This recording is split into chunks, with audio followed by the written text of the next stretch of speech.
আমাদের লড়াইটা হচ্ছে রোহিঙ্গাদের বিরুদ্ধে, আমাদের লড়াইটা হচ্ছে পাকিস্তানিদের বিরুদ্ধে, আমাদের লড়াইটা হচ্ছে বাংলাদেশি রোহিঙ্গাদের বিরুদ্ধে। তাই আমরা এই লড়াই নিয়ে ব্যস্ত। কোনো ব্যক্তি বিশেষ কেউ, না সৌমিত্র খা, না দিলীপ দা, না আদার্স কেউ, এখানে ব্যক্তি ব্যাপারটা নয়। রাজনীতি একটা ভগবান নদী, যে যতক্ষণ টিকে থাকতে পারবে তার ততদিন চলবে। সেটা আমি কি করে বলবো? যিনি মুখপাত্র আছেন বা পার্টির অর্গানাইজিং সেক্রেটারি আছেন তিনি বলতে পারবেন। আমারও টাকা হয়েছে, আমি এলাম। মানে কিছু জানানো হয়েছে এখন? না, এটা পার্টির সাংগঠনিক ব্যাপার, গোপনীয় মিটিং। এখন সেটা জানবো কি করে? দলের সঙ্গে আলোচনা হলে বলতে হবে। দিলীপ ঘোষ আবহে এই মিটিং বাড়তে বুঝতে পারছে কোথাও, আজকে মিটিং আগামীকাল মিটিং। আমি আপনাকে একটা কথা বলছি, পার্টিটা মিটিংটা আমাদের আগে থেকে পূর্বসূচি ছিল এবং সেটা আমরা আগে থেকে জানতাম। কে ডাক পেয়েছেন সেটা আমি করবো। এই যে একটা বিষয় নাকি শোনা যাচ্ছে যে উনি আনুষ্ঠানিকভাবে শুধু সময়ের অপেক্ষা, তথাগত রায় থেকে শুরু করছে, উনি ওদিকে যোগদান। আমি আগামীকালও মিটিং আছে আমাদের, আজকেও মিটিং আছে, আগামীকালও মিটিং আছে। আমাদের সবাইকে আমন্ত্রণ জানানো হয়েছে। আর যেহেতু একজন দলের সাংসদ, সেগুলো ডাকা হবেই। আমাদের লড়াইটা হচ্ছে রোহিঙ্গাদের বিরুদ্ধে, আমাদের লড়াইটা হচ্ছে পাকিস্তানিদের বিরুদ্ধে, আমাদের লড়াইটা হচ্ছে বাংলাদেশি রোহিঙ্গাদের বিরুদ্ধে। তাই আমরা এই লড়াই নিয়ে ব্যস্ত।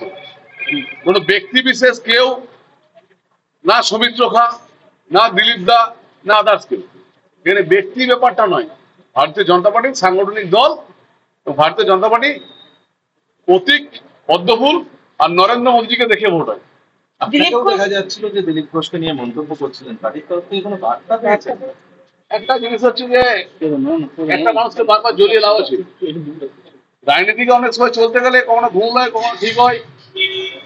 প্রবহমান নদী, সেই নদীতে অনেক সময় আটকে যায়, অনেক সময় এগিয়ে যায়।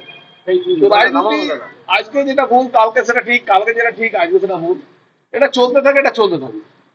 তখন সবাই ব্যক্তিগতভাবে যে কাউকে রাজনীতিতে স্টেবিলিটি করে নিয়ে যেতে পারে। পুরো 6 সাল থেকে চলছি, এখনো চলছি। গাড়ি আটকে যাবে, সেটা আটকে যাবে। তো সবার রাজনীতির একটা বয়স সীমা একটা থাকে। একটা রাজনীতির লিডার, যদি আপনি কংগ্রেসের সোনিয়া গান্ধী রাহুল গান্ধী, অপরদিকে মমতা বন্দ্যোপাধ্যায়, অভিষেক বন্দ্যোপাধ্যায় ছাড়া আপনি দেখবেন ওই সবারই 8-10 বছর তো সময় থাকে, তারপরে বেশি কিন্তু সময় থাকে না। তাহলে আপনি দেখবেন পার্থ চ্যাটার্জি জেলে আছে, আপনি দেখবেন কুণাল ঘোষ জেলে ছিল, তিনি এখন জায়গা পেয়েছেন।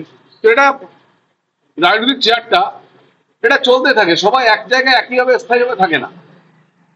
তোরা ছিলেন, তারপরে রাহুলদা ছিলেন, তারপরে দিলীপদা ছিলেন, তারপর সুকান্ত এসছেন, সবাই এভাবে চেঞ্জ হয়। এটা এই যে 4-5টা ব্যক্তি বললাম তারা বাদ দিয়ে সবাই চলতে থাকে। আর আমাদের ভারতীয় জনতা পার্টির তো সাংগঠনিক দল, এখানে চেয়ার তো সবসময় একই রকম থাকে না, সেটা দিতে হয়। দিলীপদা এই রাজ্যের একটা পরিচিত মুখ, বিজেপি মুখ, সবাই পরিচিত। তার মুখ থেকে এই ধরনের মন্তব্য দলের ক্ষতি করছে না? সবাই পরিচিত মুখ। কেউ যদি আমরা ভুল করি, অনেক সময় ভুল হয়, আবার সঠিকভাবেও হয়। আমি অনেক সময় ফেসবুকে লিখতাম, আমি অনেক সময় আমার বিরোধী দলনেতাকেও বলেছি, কিন্তু আবার নিজেকে শুধরে নিয়েছি। তো ভুল ঠিক নিয়েই তো আপনার চলতে থাকে। রাজনীতি একটা ভগবান নদী, যে যতক্ষণ টিকে থাকতে পারবে তার ততদিন চলবে। আজ তো রাজ্য এবং কেন্দ্রীয় নেতৃত্ব অনেকেই উপস্থিত থাকবেন। দিলীপ ঘোষ সম্পর্কে কোনো বক্তব্য কি আপনি জানাবেন? না, আমি একটা কোনো কথা বলবো না এই কারণেই, কারণ আমি একটা কথাই বলে দিয়েছিলাম সেদিন, যে কথাটা সবাই ভাবতে পারবে, মমতা বন্দ্যোপাধ্যায়ের সঙ্গে অ্যাডজাস্ট করা যায় না। মমতা বন্দ্যোপাধ্যায়ের সঙ্গে যারা রাজনৈতিকভাবে অ্যাডজাস্ট করতে যাবে, আমি বাবুলদাকে দেখেছিলাম, ঠিক বাবুল সুপ্রিয় এই কথাটাই বলেছিলেন। আমি ঝালমুড়ি খেতে গেছিলাম, আমি মেট্রো ডেভেলপমেন্ট করতে গেছিলাম, আমি মৌসুম বেঞ্জিনুরকে দেখেছি। মৌসুম বেঞ্জিনুর কংগ্রেসের সমানেত্রী ছিলেন, তার সঙ্গে আমি রাজনীতি করেছি। তিনি বলেছিলেন আমি এসেছি মালদায় ডেভেলপমেন্টের কথা বলতে।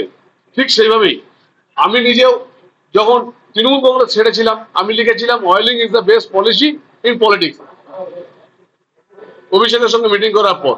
এবং রাজনীতিতে যখন পট পরিবর্তন হয়, তখন একটা অজুহাত খোঁজা হয়। সেটা সবাই নিজের ব্যক্তিগতভাবে সেটা নিজস্ব স্টাইলে চলে। তো এটা তাদের সঙ্গে নিজস্ব স্টাইলে চলবে, এখন থেকে কিছু বলা ঠিক না। বাংলা হাটের আরো খবর দেখতে নজর রাখুন। বাংলা খবর মানেই বাংলা হাট।